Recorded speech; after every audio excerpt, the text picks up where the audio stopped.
तर सर्वप्रथम आपण जाणून घेऊयात मणक्यांचं आरोग्य म्हणजे काय. तर यामध्ये आपल्या मणक्यांमध्ये 2 घटक असतात. एक आहे मणक्यातील बोन, म्हणजे ज्याला आपण वर्टिब्रा असं म्हणतो. तुम्ही इथे बघू शकता मणक्यातील वर्टिब्रा म्हणजे 2 हाडांच्या मध्ये एक सॉफ्ट कुशनसारखी गादी असते, त्याला डिस्क असं म्हणतो. तर ही डिस्क सॉफ्ट असते, त्यामुळे आपण आपला मणका पुढे मागे वाकवू शकतो.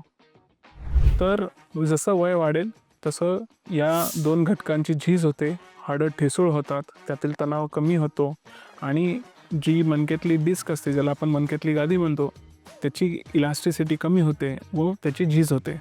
या कारणांमुळे आपल्याला मणक्यांचे आजार होतात. त्यामध्ये stiffness, back pain, neck pain, त्यासोबत पायांमध्ये जेव्हा नस दबली जाते त्यावेळेस होणारा शियाटिकाचा त्रास, या सर्व गोष्टी अनुभवल्या जातात.